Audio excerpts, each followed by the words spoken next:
Alright, how's it going, guys? Today we're going to be talking about Jack Hughes versus Kaapo Kakko. So it's Kakko completely led. The year is 2019. A bright-eyed boy by the name of Rob just recently made a hockey YouTube channel. And he would decide to make a video comparing Jack Hughes and Kaapo Kakko. But little did I know, I would be absolutely obliterated by the entire Finnish population for daring to say that Hughes will go number one. Kakko is a man. Hughes is still a little boy. As a Finn, I need to dislike I like the honesty at least. You've just angered a bunch of Finnish hockey fans. I definitely did. For real though. I remember hearing this narrative hundreds, if not thousands of times. Jack Hughes has more potential, but Kaapo Kakko is more NHL ready. And it makes complete sense. Jack Hughes was the first player in USDP history to be drafted first overall and go directly in the NHL. Whereas Kakko was already playing against ex-NHLers and grown men. Not to mention, he dominated. And so, this theory was pretty well received. Kakko for Calder, Jack Hughes for the future. But 2 years later, after two very underwhelming rookie seasons, Jack Hughes would go from the most disappointing rookie season since 1997 and has been a stud this season.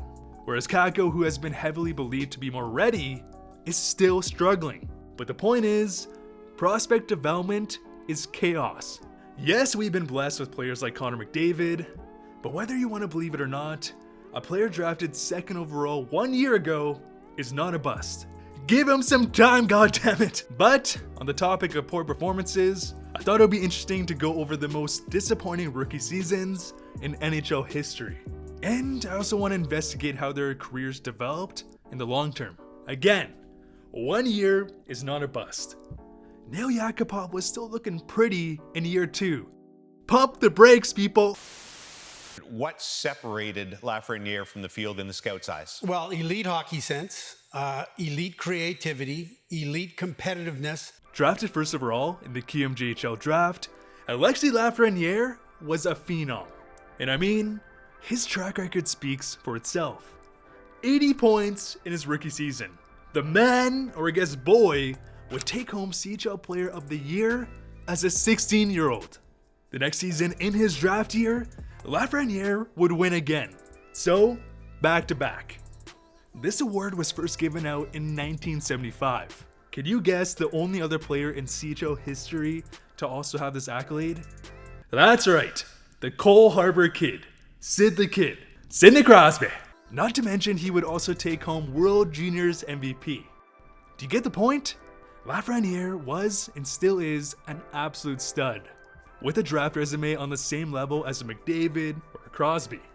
So it was no surprise when Lafrenière went first overall in 2020, as he has the complete package and was joining an exciting and talented Rangers lineup. Yet, as I record this video, Lafrenière has 1 goal in 15 games. Social media was obliterating Jack Hughes, even though he had 9 points in 15 games. I think 9's a bit more than 1. And I'm gonna be honest, as a big Lafrenière fan, it is extremely disappointing to see. However, like I just mentioned, Lafrenière has the toolset to be a top 3 winger in the NHL. So, I say, just give it time, and we will see a superstar develop. Whether you like Mr. That's a Small Body, That's a small body, gentlemen. That's a small body. Brian Burke or not, Brian Burke pulled off, if not, the greatest draft trade-up in NHL history. Because through a chain of several draft day trades, Brian Burke would miraculously end up with picks number 2 and number 3, on top of convincing Atlanta at number 1 to draft Patrick Stefan. And well, Berkey would do it, as he would draft Daniel and Henrik Sedin, 2 Swedish twins. Swedish twins? I thought that was just a myth. A headline that could only be thought of in fairy tales. Like, at this point, most of the hockey community thought this was a marketing ploy, not an actual attempt to rebuild a team. And even though Henrik and Daniel were lighting up the then SHL and dominated the World Juniors, many fans wanted Burke fired, as the Sedins were quote-unquote soft, weak, and couldn't adjust to the North American game. And well, after an extremely impressive draft plus 1 year, the Sedins would come in and fall completely flat on their faces. I mean, the Sedins themselves said it best. They just weren't ready. The transition to North America was extremely tough, and even though they had all the talent, they would both heavily struggle, topping out at about 30 points. And us Vancouver fans, we were ready to riot. This is what our future is? A pair of average Swedish twins? However, the thing is, even though they didn't come in and dominate, you really couldn't ignore the fact that the Sedins had out of this world chemistry. And even though they looked like a joke, what mattered was their mindset. And well, the Sedins would get to work. Little by little, you would see their unbelievable hockey IQ. And little by little, these insane plays became more common. And even though it took 6 years, you hear that, Jesse Pool Party haters? It took the Sedins 6 years to figure it out. And it was worth the wait, as they would become some of the most dominant puck possession players the game has ever seen. Art Ross trophies, Hart trophies, finals appearances. The Sedins went from looking like absolute flops, leading to Brian Burke literally being fired for selecting them, to becoming Hall of Famers.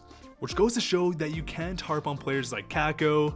I mean, he's in the Big Apple at age 18. A brand new language, a new league, and a loss of confidence. It took the Sedins 6 years. Not to mention, the Sedins had a support system in each other. In 2017, the Buffalo Sabres would draft Casey Mittelstadt at pick number 8. A highly skilled winger, not the most athletic as he failed to do a pull-up in the combine. But scouts were comparing my man to Tyler Seguin. But the thing is, from the start, expectations weren't that high. Yes, he was a great, exciting player, but coming out of high school, there was an expected 2 to 3 year timeline of development. But that is until... Now Studnich has it back. He falls, brought in by Middlestadt, pulls it around, dirty down, scores! What a goal by Middlestadt! He ties the game! Casey Mittelstadt would reach an all new level during the World Juniors, as he would showcase his elite talent, claim the World Junior MVP award, while also claiming the title as the Calder favorite, especially after playing 6 games after the World Juniors and putting up 5 points. Not bad. So, the next season as the Calder favorite to many, Casey would come in and dominate. Dominate? Honestly, at this point, I think in another universe where Casey doesn't win World Junior MVP, he plays another season of college hockey and transitions much better. But Casey would come in as the next Tyler Seguin and fall completely flat, as he struggled to make an impact and has been bouncing back and forth from the minors and the big boys club. But what do you guys think? Does Casey Mittelstadt still have hope? Speaking of extremely disappointing first overall picks, after being drafted first overall in 2008 and being praised as the next generational goal scorer, Steven Stamkos is a prime example on why many fans have to pump their brakes when judging these highly touted prospects. Because what many tend to forget, and this is just banana lands, Steven Stamkos went from scoring at a goal per game in the OHL to putting up 4 goals. 4 in his first 40 games.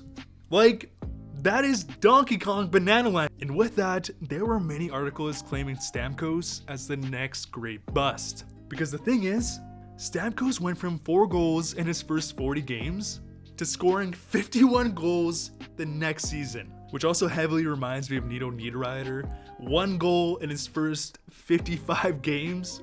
What? Now, Stamkos was definitely having some utilization issues in his rookie season, as Barry Melrose, the then coach of the Tampa Bay Lightning, was preaching that he just wasn't ready for the NHL.